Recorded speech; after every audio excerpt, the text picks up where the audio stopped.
Now, the greatest radio shows of all time. Suspense. The Shadow Node. Washington calling David Harding, counter-spy. Classic radio theater. The Great Gildersleeve. Fibber McGee and Molly. Dragnet. Gunsmoke. The Lone Ranger. Now, step back into our time machine with your host, Wyatt Cox. Good evening, friends of the Inner Sanctum. An episode of radio's outstanding theater of thrills, Suspense.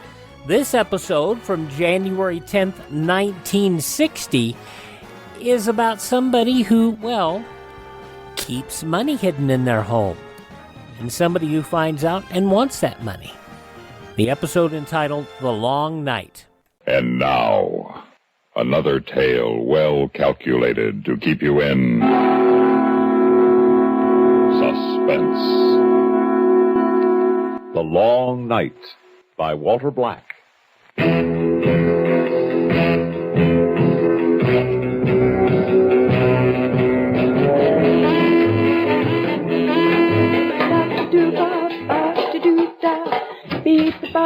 That you, Vern?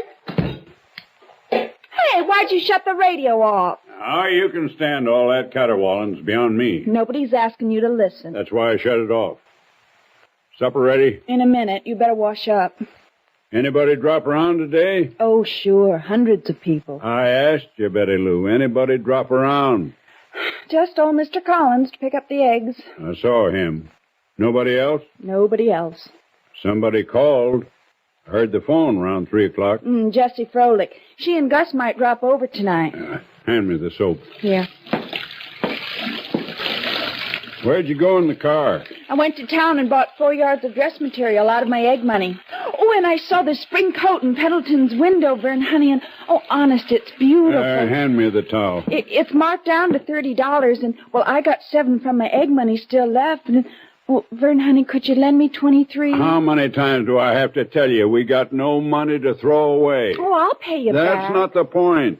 You can use that $7 for better things. Don't you care how I look? You look fine to me, just like you are. Besides which, you already got more clothes than any other farmer's wife around. Yeah, but most of them, their husband's in debt to everybody. You don't have to worry like they do, Vern. You got money. Well, if I have, I got it by not throwing it away. Yeah, just you be patient, Betty Lou. It'll all be yours someday. But it's only 20. I don't want to hear any more about it. Let's eat.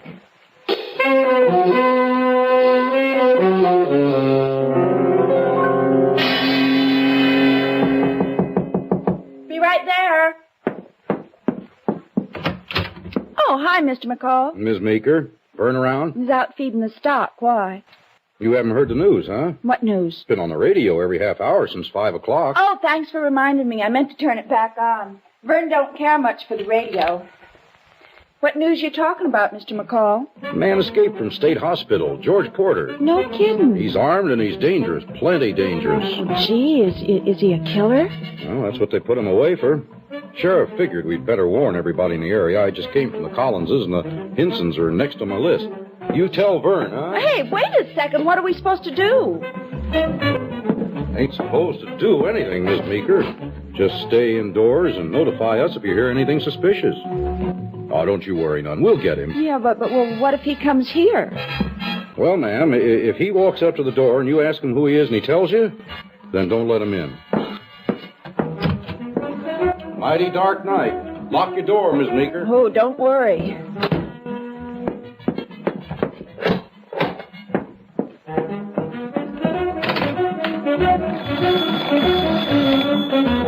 Operator, would you please give me 43285? That's right. Yep, Mr. McCall says he's armed. Well, I don't know. Is that you, Vern? Well, who do you think it was? Open up. Hold on a second. What's the big idea? Whose car was that I seen? I'll tell you in a second. I'm on the phone.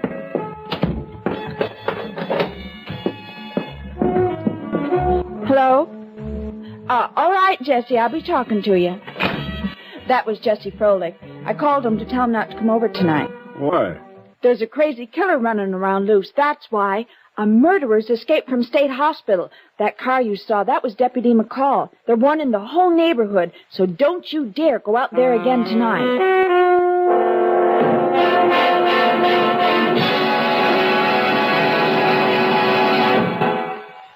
In just a moment, we will return for the concluding act of Suspense. January 10th, 1960, Suspense. By the way, that young lady you're hearing in this episode, a young lady by the name of Ellen MacRae. But you know her by another name, and we'll talk to you about that in a little bit when Classic Radio Theater with Wyatt Cox continues. Classic Radio Theater family, you know our friend Mike Lindell has a passion to help everyone get the best sleep of your life. He didn't stop by just creating the best pillow. He created the best bed sheets ever. They look and feel great, which means an even better night's sleep for me, because, you know, I'm working like 67 hours a day. Now, Mike's offering the best deal on his Giza Dreams bed sheets ever. You can get a set of Giza sheets for as low as $29.98. You'll never want to sleep on anything else once you slept on a set of Giza Dream sheets. A special offer for you right now. You can get a set of Giza sheets for as low as $29.98. Call 1-800-928-4715. Use the promo code Wyatt. Or go to mypillow.com, use the promo code Wyatt. It's good on anything on the website. That number again, 1-800-928-4715. Use my promo code Wyatt. On Classic Radio Theater with Wyatt Cox, we're listening to an episode of Suspense, January 10th, 1960, The Long Night, starring a young lady by the name of Ellen MacRae. That name may not be familiar to you, but I'm sure you know her work. Let's get back to Suspense.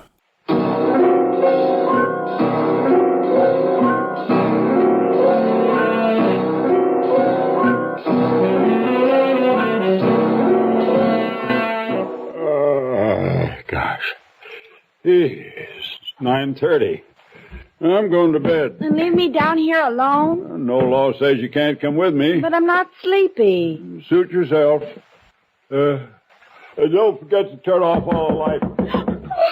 Who's there? Our car ran out of gas down the road.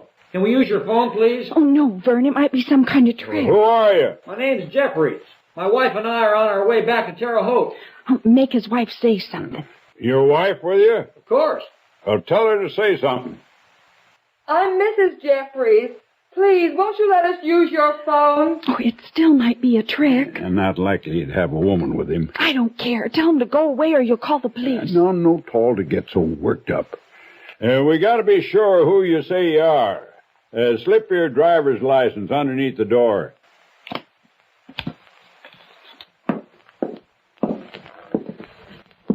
Looks okay. No, Vern. Stop worrying now. May I have my driver's license back? Here. This is my wife, Patricia. I'm Tom Jeffries. Meeker. This here's my wife. How do you do? Don't answer it. What's the matter? There's an escaped murderer loose. What? Sheriff's office, Mrs. Meeker. Can I use your phone? Oh, you aren't Mr. McCall. No, ma'am. We got everybody out tonight. Vern, you think it's all right? Why, I reckon. Come in. Yeah, phone's over there. Thanks. All right, all of you. What? Stand just where you are. What are you doing with that gun? Who are you? My name's Porter. The man who escaped. That's right, sis. The man who escaped from the asylum. Oh. Now, everybody, just relax.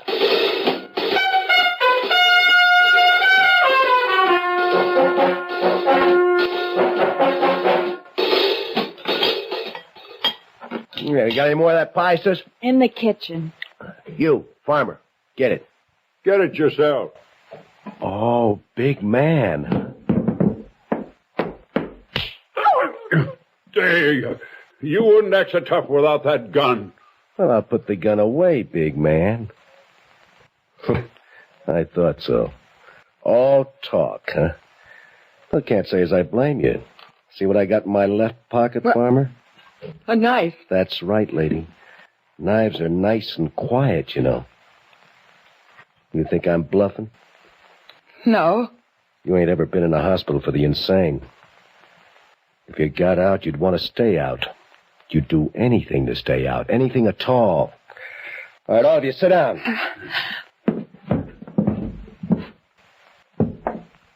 Yeah, that's better. Hey, sis. Tell me something. How come a good-looking babe like you gets hitched up to a farmer here? None of your business. What do you think, farmer? She love you in spite of the way you look? Jeffries, throw me them cigarettes.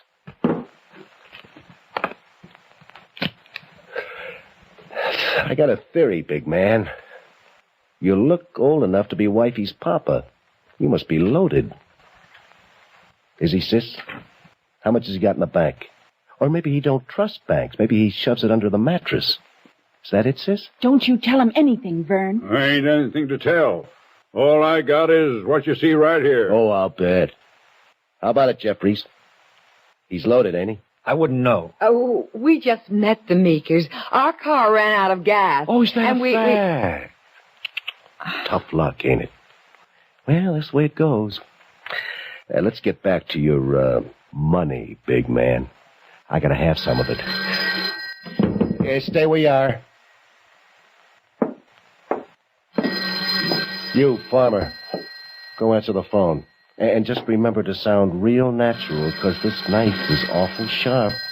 Isn't it, sis? Go ahead, farmer. Hello? Yep. Uh-huh. Oh, sure. Okay. Sit back down. Yeah, that was real interesting conversation. Who was it? Ed Caulfield, neighbor. And what did neighbor Caulfield want? Grange meeting tomorrow night. Well, what do you know? You sure lead exciting lives. Where do you think you're going? Just stretching, do you mind? Oh, don't get smart with me, Sonny. Sis, you got any rope around the place? Why? Oh, maybe I want to skip rope. You got any? Well, just clothesline in the kitchen. Oh, that'll do fine. Get it. What do you want it for? Well, I'll tell you, chick. You and her is going to tie your husbands up nice and tight. What? And then, maybe you and me can get better acquainted. You expecting anybody? No. Speak up, farmer. Just don't forget the knife. Who's there? It's me, Vern, Ellen MacRae. Who's he? In the sheriff's office. Tell him just a second. Just a second. All right, farmer. You can let him in, but I'll be right behind the kitchen door with your little wifey. One wrong sound out of you, and she gets it. You catch on? Yeah. Okay. Come on, sis, move. I won't. Move, I said. All right, farmer. What took you so long? Why, I was in the kitchen. Cold as a well-digger's ears out there. Oh, howdy, folks. Hello. Hello. I don't recall seeing you two around before. Oh, we live in Terre Haute. Huh? I got a second cousin lives there. Where's the missus, Vern? Kitchen. She tell you I was by before?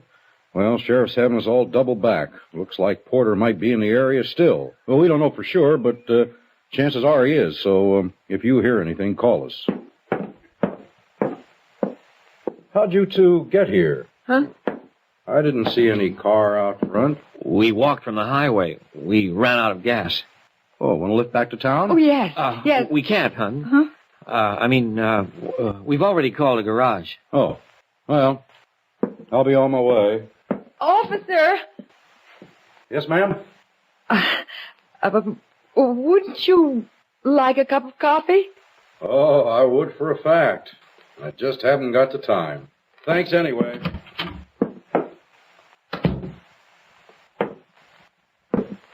Real smart, aren't you, chick? I ought to belt you good. Go ahead, you bully. Oh, you got spunk, chick. I like that. Hey, Jeffries, how come you turned down the chance to get out of here? You know why. I was afraid of what you'd do to Mrs. Meeker. Smart boy. Don't look so sad, Farmer. You know what they say. While there's life, there's hope. Who knows? Maybe J. Edgar Hoover will stop by later on. All right, sis. Get the rope.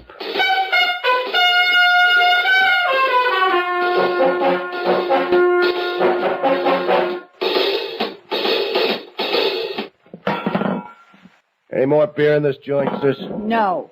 2 measly cans. Old Farmer, he don't believe in drinking, huh?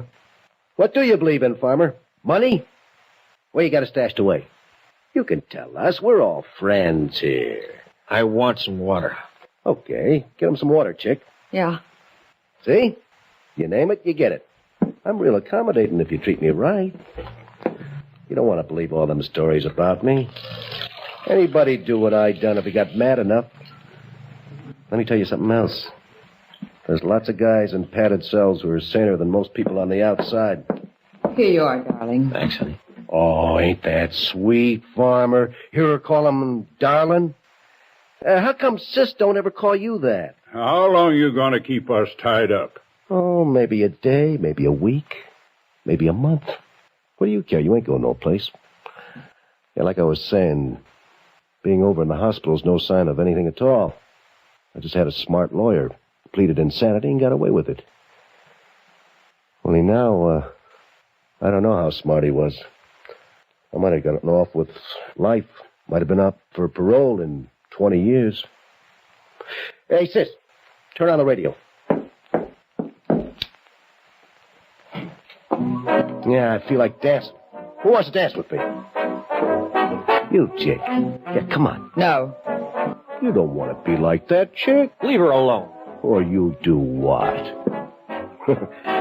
Come on, Patricia. Or would you rather I made the ropes a little tighter? No. I'll dance with you. You don't have to, honey. It's all right, Tom. Sure, Tom, it's all right. What are you so scared about? I ain't gonna bite you. Closer. That's better. Hey, you sure smell good. You know, you forget how women smell when you're locked up.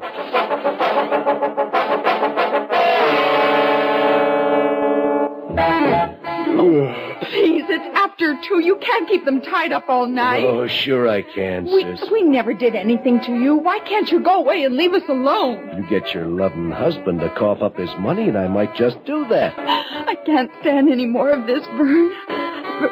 Give him the money and get him out of here. Come on, Vern, old boy. Where you got it here? She don't know what she's saying there. There's no money. Oh, stop it. I'm sick and tired of the way you cry poor all the time. Everybody in the township knows you got money hid all around the place.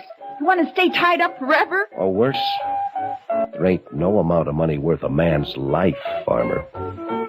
Where is it? For heaven's sake, Meeker, tell him. I'll split it with you. You got money, Jeffries? Well, I meant I'll give him a check. Well, even if I had it, he wouldn't leave. The woods are full of policemen. Well, what good would money be to him? Now, look at it this way, Farmer. If I get the money, maybe I leave. Maybe I wait around a few days till they stop looking so hard.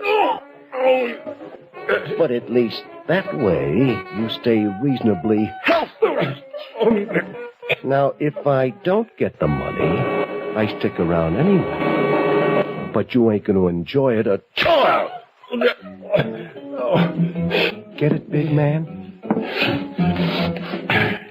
Get him some water, chick. I just can't seem to control this temper of mine. Real shame. Oh, stop it! Stop it! Vern, honey, I can't stand you being beat up. Tell him where the money is. Old Farmer's gonna be a big man again. Here, Mr. Meeker. Give me the glass. Huh? He ain't thirsty anymore. Now listen to me, Vern. Don't think I won't mess you up. I'd enjoy it. But maybe you don't care too much about yourself. Okay. How much do you care about your pretty little wifey? Huh? Don't you dare come near me. She can't hardly stand me, Farmer. Don't that upset you? You know what I'm going to do if you don't come across? You got any kind of imagination at all? Huh? Me and Sis here. You think about it. No! Vern, please tell him. Please, Mr. Meeker, Leave please. her alone. I'll give you money. Sure. Write me a check, Sonny, huh? Where is it, Farmer? Please, no more, don't. Our music will continue in a moment. George Porter, convicted murderer who escaped yesterday afternoon from the Lakewood State Hospital, has been captured by state police on the outskirts of Twin Oaks. We repeat, George Porter has been captured. For further details, stay tuned to this station. I didn't figure on that. Well, it's too late to worry about it. All right, Meeker. Where's the dough? If you're not Porter, who are you? It doesn't matter, Mrs. Jeffries. All you got to worry about is, do I leave here without hurting I know who he is. What, Vern? I know. Who am I? I don't know your name, but you and my wife, I know about that. What are you talking about, Mr. Meeker? I know she's been sneaking off to meet you every chance she gets. Can't live with a woman 5 years almost and not know what's going on. Oh, Vern, please.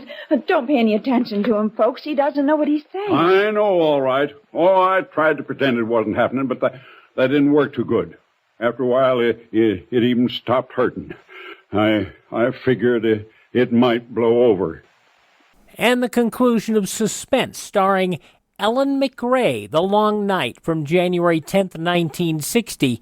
You know this lady's work, and I'll tell you all about it when Classic Radio Theater with Wyatt Cox continues, following these important messages from your favorite radio station.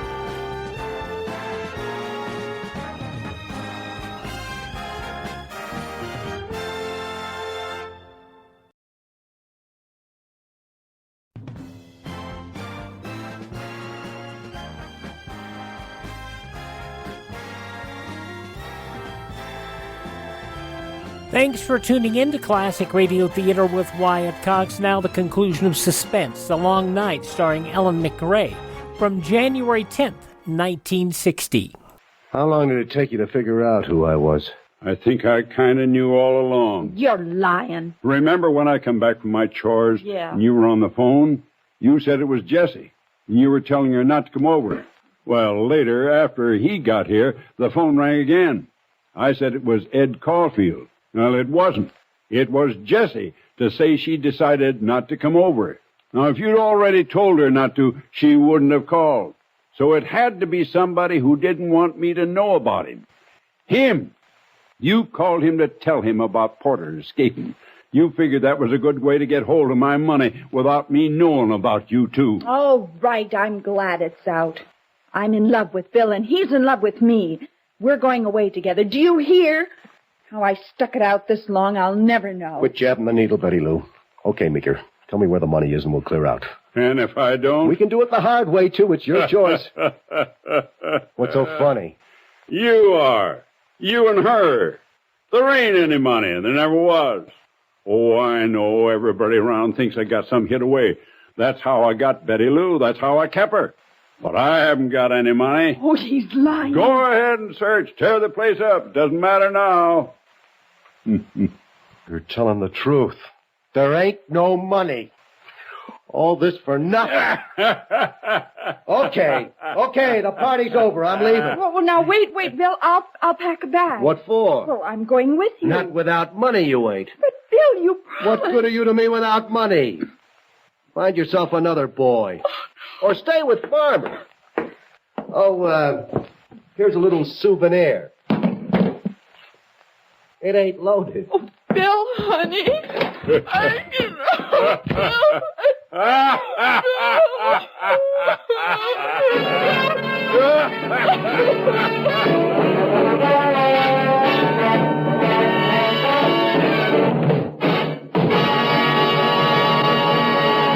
Suspense.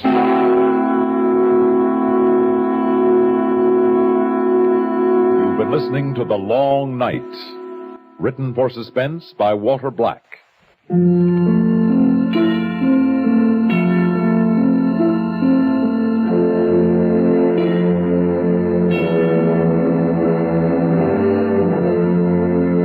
Heard in tonight's story were Ellen MacRae as Betty Lou, Bill Adams as Vern, and Sam Gray as Porter. Others in the cast included Charlotte Manson, Herb Duncan, and Walter Black.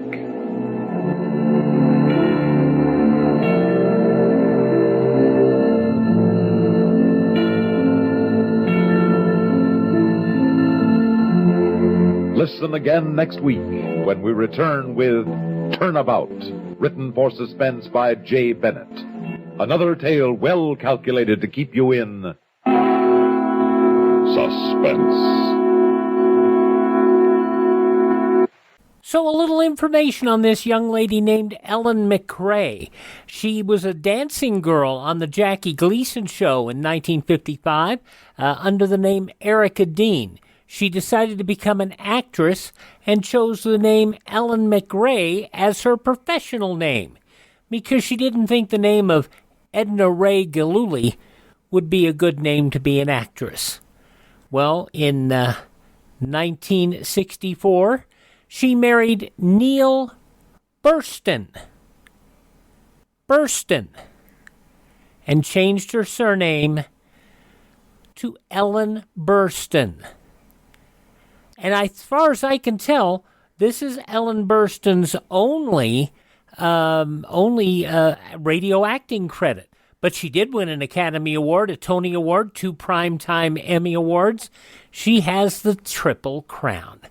Ellen Burstyn, under her first screen name, Ellen MacRae, in an episode of Suspense, January 10th, 1960. Here on Classic Radio Theater with Wyatt Cox.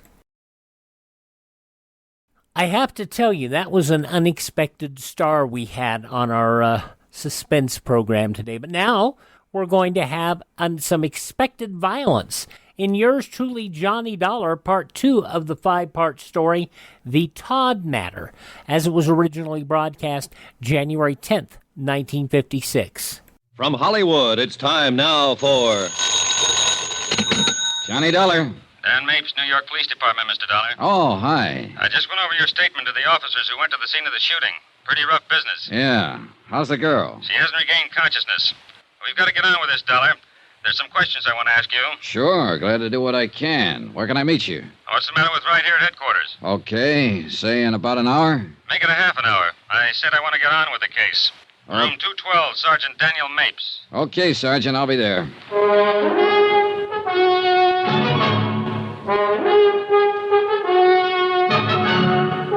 Tonight and every weekday night, Bob Bailey in the transcribed adventures of the man with the action-packed expense account, America's fabulous freelance insurance investigator. Yours truly, Johnny Dollar.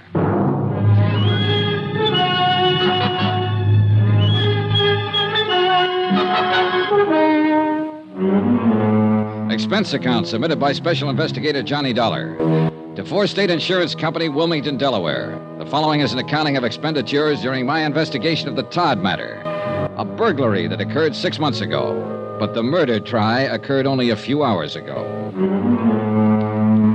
Expense account item 6, $16.40, 1 telegram. From me to Chief Investigator Don Freed, 4 State Insurance. I explained events up to date and requested that Freed contact their New York office and employ counsel for me in the event the New York police chose to hold me as a material witness in the shooting of Gloria Tierney. We aren't going to hold you. Why should we? I don't know. Why should you? Sit down. Take it easy. Okay, thanks. So, you're a freelance insurance investigator. Yeah, that's right. Working for 4 State out of Wilmington, huh? That's right. Okay, suppose you give it to me. Well, you got it right in front of you there in that report. I told it to the investigating officers right after the shooting last night. Now you tell it to me. All right. I made an appointment to meet this girl. She called me about 12 o'clock midnight, and I went on over to her apartment. She wasn't around when I got there, so I waited and talked to her landlady. A few minutes later, I saw her coming across the street. I went over to meet her because she looked like she'd been hurt or something. I walked her back across the street. Somebody pulled up in a car just as we got to the curbing. Says here, Black Caddy, 1955 Coupe de Ville. Yeah, I didn't pay too much attention. What was the license number? Couldn't tell. It was blacked out. Okay, go on. There was a man in it. I didn't see his face. Didn't even notice him, really. He just started shooting. The girl was hit 3 times. I was trying to help her, and he got away. Well, what else? That's it. Okay. Tell me why you were in here yesterday afternoon checking to see if this Gloria Tierney had a record. I was about to contact her. I wanted to know if she'd ever been in trouble. Now tell me what you're working on. The Todd case. Todd? Yeah, a burglary out in Long Island about 6-7 months ago. I had reason to believe the girl might be able to help me on it. Because of what? Because of her mink coat. Well, I'm glad you answered that way, Dollar. The coat's in the lab now. They're looking it over. We found it listed in our stolen property files. So far, your story's okay, but believe me, it isn't over yet. Huh? Tell me more. We know about the coat. We want to know about the girl who was wearing it. Sorry, I can't help you. We didn't have her prints on file here, but we sent them off to Washington. She's still unconscious. She's in pretty bad shape. She can't talk. You can. What's her angle? I don't know. You don't know who shot her. You didn't get the license number. You just stood there and let it happen. All you were interested in was your mink coat. Look, Is that what you're trying to tell me? I might be through trying to tell you anything, pal. Don't get smarty pants with me, Dollar. I got myself a shooting to straighten out. I'll straighten it out any way I can. What else did she have from the Todd business? You tell me. Nothing. A small diamond ring on her little finger. It's not on the stolen property list. Tell me, Dollar, did your insurance company pay off this claim? Yes, the whole thing. About $75,000. $75,000? That's right. Well, at least you got the coat back. Even if it has got 3 bullet holes in it. Maybe we'll get a line on the whole job. If she regains consciousness. Meanwhile, you can sit here and tell me about your tip. What? Who put you on to Gloria Tierney? No, I'm afraid I can't tell you that. Why not? Because I promised not to disclose any names. Oh, I can tell you this much, though. The man who told me about Gloria Tierney couldn't possibly have had anything to do with the Todd case. He was in prison when it happened. Let's have his name so I can check it. He's in Indiana now. He's got a name in Indiana. What is it? Sorry. You going to sit there and tell me he gave you a name to start with and that's all you bought? Yep. Suppose I told you I don't believe anything. And then I think I'll hold you for a while until you forget about whatever deal you made with an ex-con. Well, suppose I told you that a lawyer for my insurance company is on his way down here right now just to see that I get treated right. What's funny? You insurance guys. You know what? You give me a pain. Right here. We went on like that a little while. Then I accompanied Sergeant Mapes to Gloria Tierney's apartment. A full crew of technicians were there, giving the premises a complete check. Mapes dispatched 2 sets of detectives to cover the neighborhood for possible witnesses to the shooting. Another pair began to cover the apartment house itself. I went with Mapes to talk to the manager, Mrs. Stromberg. She looked white and shaken. You remember, Mr. Dollar? Yes. Hello, Mr. Dollar. How's poor Gloria? Not very good, Mrs. Stromberg. She's still unconscious. And we're still pretty much in the dark about all this, Mrs. Stromberg. Where is she? What hospital?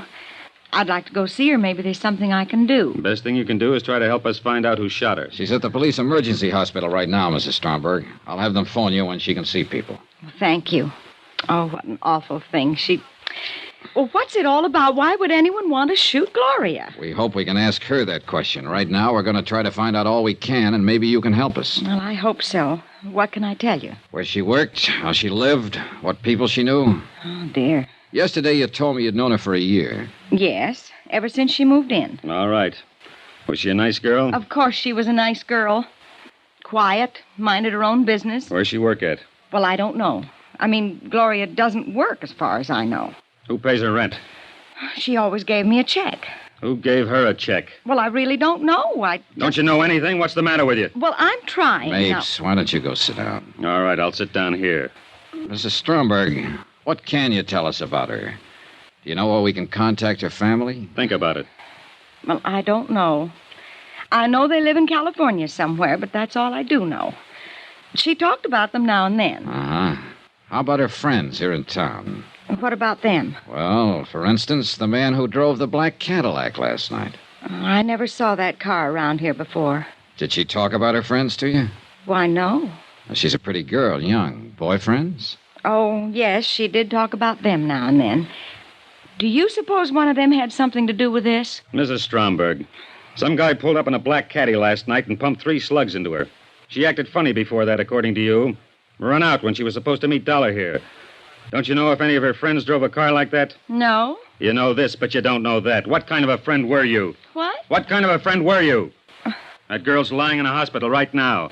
She's got a slug here, another one here, and here. They've operated twice. You weep and holler and stand around wringing your hands about her, but you won't open your mouth about helping us find who did it. Now, let's start with that car again. You've got the front apartment here. You can see the street from those 2 windows. Have you ever seen that black caddy here before? Yes. Well, why didn't you say so in the first place? Whose is it? I don't know. I don't know his full name. Well, what do you know about him? His name is Bill something. Bill something. Yes? That's a big help. What does he look like? Where does he work? What does he do? I don't know. I really don't know. She never introduced me to him, but she talked about him. She'd say, Bill's coming by tonight, or Bill did this, or Bill did that, but she never mentioned his last name. But he drove the caddy. Yes. Now, what does he look like? I told you, she never introduced me. I heard that part. But I know if someone young and fresh and pretty like Gloria Tierney lived across the hall from my wife would be at the window every time she heard the bell ring or heard a car drive up out front. She'd want to see who was buying her the candy and flowers, who was knocking on the door. Isn't that so, Mrs. Stromberg? Yes. No. Yes. Well, what do you mean? Now, look. For the 3rd time, what does this guy Bill look like? Well, he's tall and very dark. Tall? What does that mean? Tall like me? Tall like Dollar? Tall like what? Like Mr. Dollar. How old? How'd he dress? What kind of build? Easy, Mapes. Why don't you go through that offering me to sit down part now? All right. I was wrong about you, Mapes. I admit it. Well, maybe I was kind of wrong about you, Dollar. Hardly anybody ever admits anything these days. Okay. I'm sorry I'm raising my voice, Mrs. Stromberg. But tell us about the man. All you can remember about Bill. Heavy? Light? A husky fella, and he dressed very nicely, too. What color was his hair? Dark, I think. He always wore a hat. How about his eyes? I don't know. Uh-huh. About how old would you say?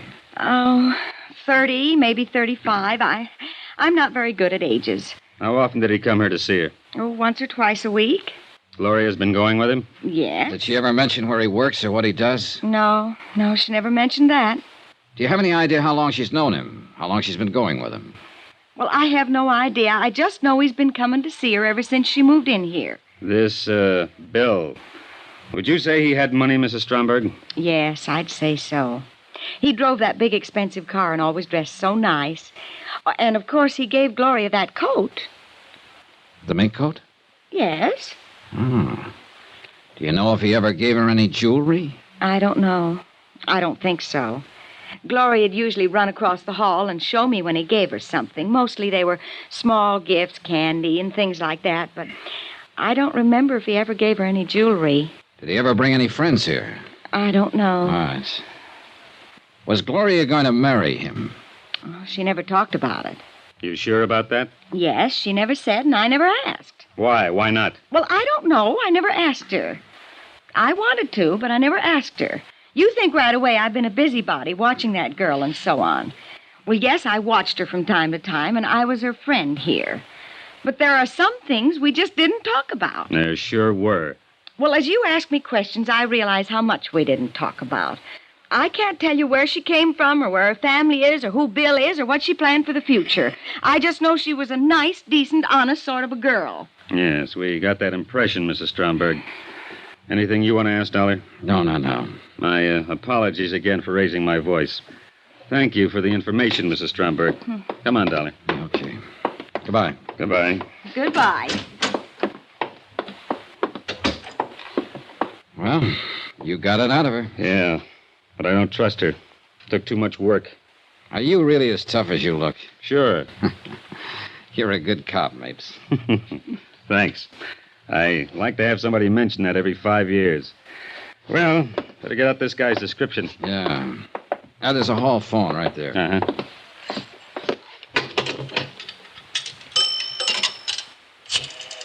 Well, we sure haven't got much to go on.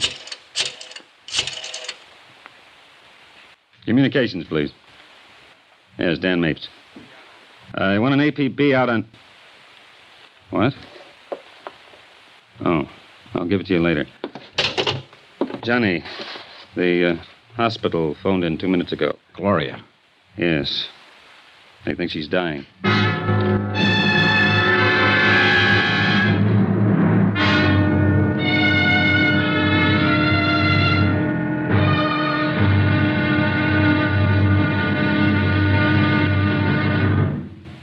There'll be another intriguing episode in our story of the Todd Matter tomorrow. Tomorrow, I take some lessons from a good policeman on how to find out what has to be found out. Join us, won't you? Yours truly, Johnny Dollar.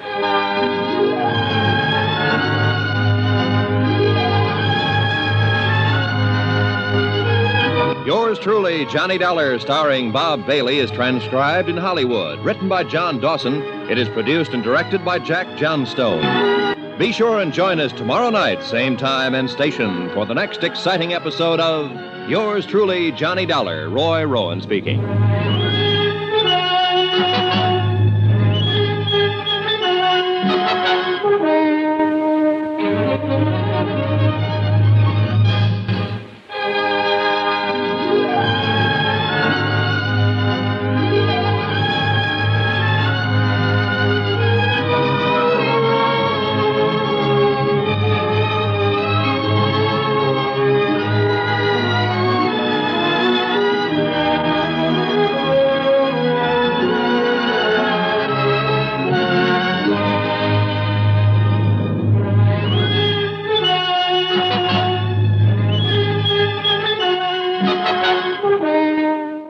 January 10th, 1956, yours truly, Johnny Dollar on Classic Radio Theater with Wyatt Cox.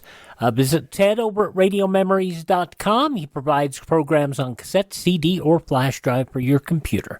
RadioMemories.com. Visit our webpage, classicradio.stream. Stream our shows on demand. Learn about building a classic radio collection of your own. You can contact me there. You can find our social media links, and you can buy me a coffee. The Buy Me a Coffee money goes toward helping us acquire additional classic radio collections, and it also goes toward keeping our distribution channels up and running. That's at classicradio.stream. Classicradio.stream. Please thank this radio station and support their advertisers, and especially tell all your friends the greatest radio programs of all time are right here at this spot on the dial. Classic Radio Theater with Wyatt Cox, right here on your favorite radio station.